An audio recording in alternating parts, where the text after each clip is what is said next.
welcome back to another episode of the CIMA Business Leadership Series.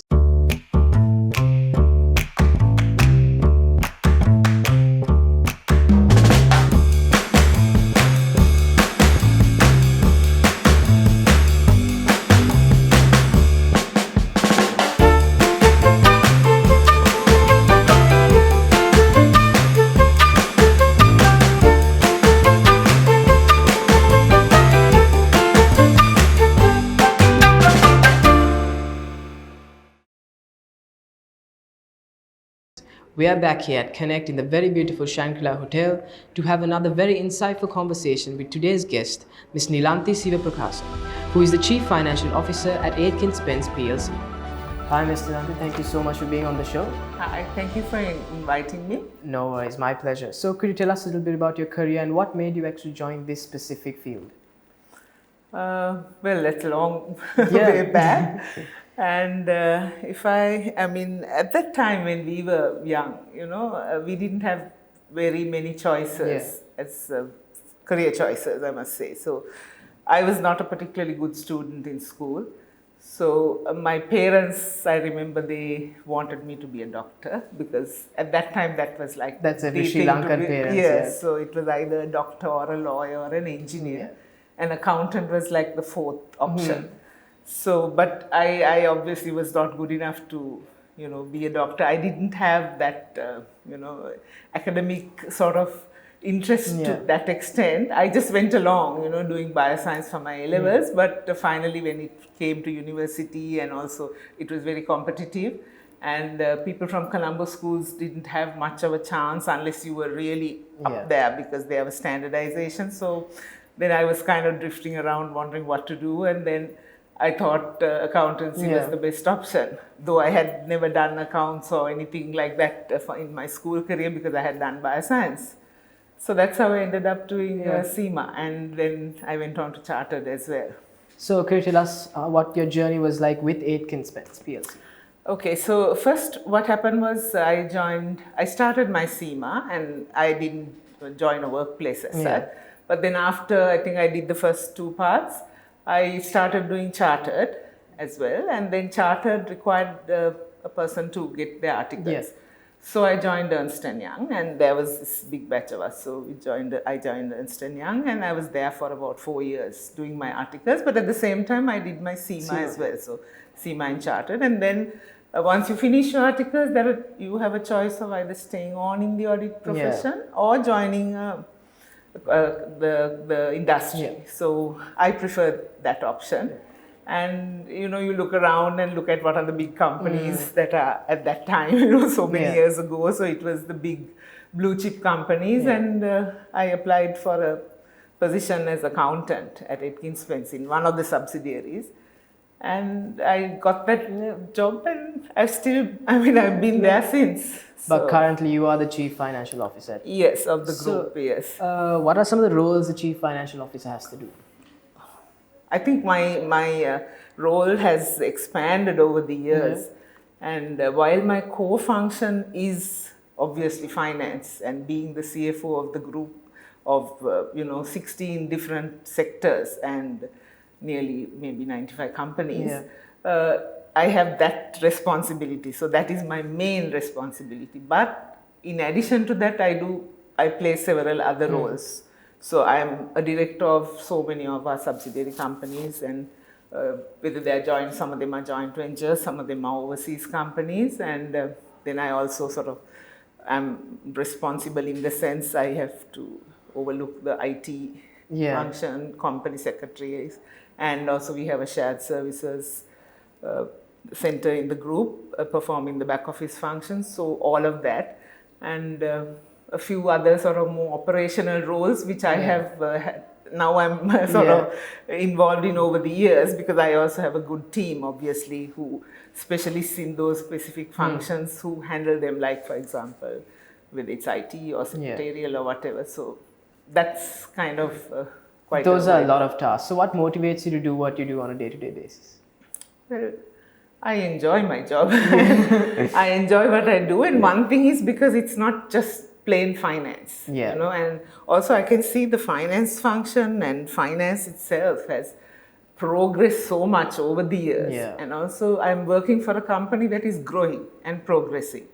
So that's another interesting thing. I'm not just working for one type of company in one industry. We're doing so many things. So I have learned so much about the different industries we operate. And we are also constantly investing and acquiring companies, or whether we are setting up and starting out on new projects. So that's why my job is so interesting. And it also says that you play a significant role as a joint managing director for Colombo International Nautical and Engineering School. Yeah. So in your experience, how do you see the private education progressing in Sri Lanka's education sector? Yeah, actually, I'm in that position because Aitken Spence acquired, is the majority shareholder of that company. That is an existing, establishment and the foremost maritime education institute in the region, in the South Asian region. And we felt that it had a good fit with our logistics and shipping sector. And several years ago, Aitken Spence, acquired a large stake. We are the single largest shareholder. So I was on the board. And then I was appointed as a joint managing director. So though I'm not on a day-to-day operational level, I'm not involved to that extent, but more at a strategic level. And if I look at education, in Sri Lanka today, private education is the thing, right? Because Sri Lankans, they, I don't know, nowadays, they feel that they have to have some qualification. It's a mindset. It's a mindset thing, and it's not only in the urban areas or in, say, Colombo or whatever, but even in the rural areas. And even at CINEC, we find so many parents are really keen to put their children through CINEC.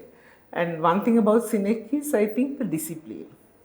Because it's, though it's a university, there's still, it's like a campus, but there is much more discipline than in any other university, because of the fact that they are focused, or they originally started as a maritime campus. So you have to have that discipline, the ratings and the people who go on to ships and work on ships. So because of that, there is a lot of discipline. So though CINEC has so many other faculties also now, and is now a degree awarding institution, still there is a slightly different culture to what you would have in a sort of regular university.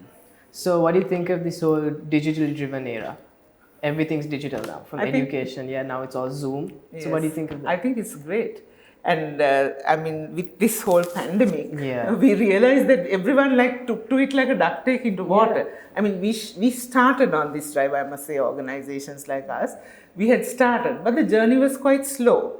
Everybody was taking time. We had all got into, O365 and all that, but we were not really using it. We had Teams for years, but we never really used it. But with the pandemic, we were forced to use Teams for all our meetings, and then Zoom and so many other products.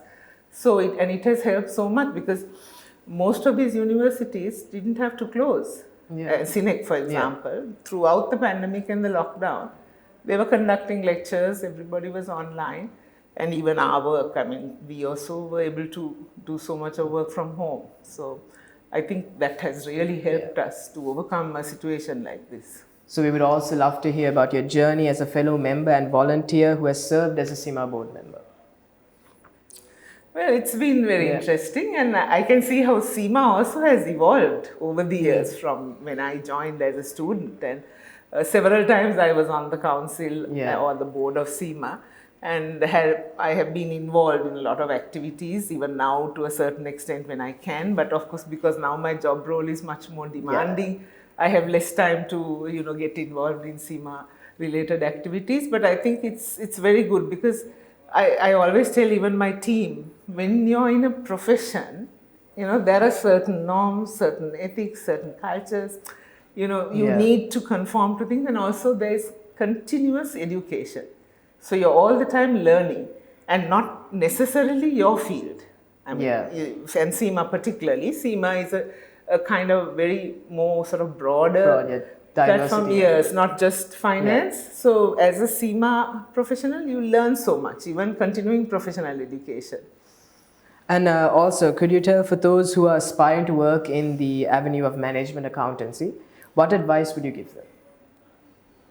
I would tell them it's a good sort of career to embark on. Yeah. But don't confine yourself to management accounting, because the whole definition of management accounting is ultimately you become a manager. So you should be able to step into other roles, and you're very much a part of industry. And the accounting part of it, I mean, is now being taken care of by, digital means, and we are into RPA and so many other things. It's just the strategic planning, the thinking, the policy making, that is where you really need to be. But you have to have that good grounding. So that's the advice I can give. Don't think that, you get into management accounting and the next minute you can become a CIMA professional and demand, fancy salaries and good jobs. No, you need to learn. But as you go up, you'll realize how much you can actually contribute. I think you gave us a gist of your answer for the next question as well. How will the role of management accountancy transform in the sector, in the corporate sector in the future? Yeah, I think that's what it is. And I find that a lot of CEOs and people who are in particular industries, they like to get management accountants on board, even if it's not for an accounting job. If you have that management accounting qualification, it does help. I mean, even whether it's marketing or engineering, if you have done some accountancy qualification, and obviously you can't do say chartered or ACCA, because that is more focused and it is also more towards practicing accountants. But if you had done something like CIMA, it would help you in your other roles, because you understand certain things. You know, at the end of the day, if you are a managing director or head of a department or whatever, you are responsible for the bottom line. Yeah. So if you don't understand what it's all about, it's going to be that much more difficult. So if you have that CIMA or some qualification, it does help. And because of that, people really tend to look for people, what I mean is senior managers look for people who have that type of qualification or knowledge. You also have a very impressive resume, I must say. You were also the director of Women and Media Collective, an impressive organization thriving to empower women. So in what ways are you hoping to embark on the vision through this organization? Actually, now I've sort of stepped down from the board. I was on the board for several years, but I have to confess that, that was something new to me, because it's a NGO.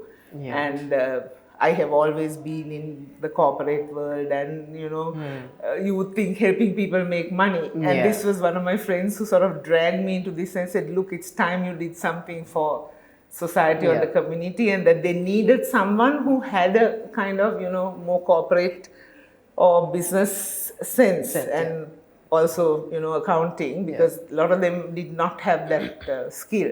So that's how I got involved. But I am very sort of, awed by the women who work there, and who were my fellow directors, because they are so passionate about what they do. And this kind of empowerment of women is not people in the corporate world and trying to help them get ahead and become board women on boards or anything like that. This is, they're really working with grassroots and the problems that they have. So though I was not involved in the co-operations, it's sort of, I was just on the board and helping them with their finances and how to manage and giving sort of governance sort of advice and things like that. But I mean, it was very, very rewarding being on that board. So finally, what advice would you give the little girl watching this right now who has aspirations to become a leader in the future? Well, I mean, you have plans, you have ambitions, go for it.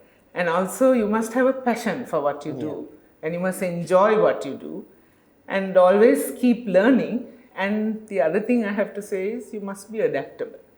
I mean, this is something I keep telling everybody. The pandemic, for an example. Yes. I mean, not just the pandemic, even in your organization. You have to, adaptability is the key, because you may not be the cleverest or the smartest or the most skilled, but if you are not, you may be, but if you are not adaptable, you may not survive. So adaptability is also very, very important. And the other thing is keep learning. I mean, never stop learning. So that's something I can tell, a young person today.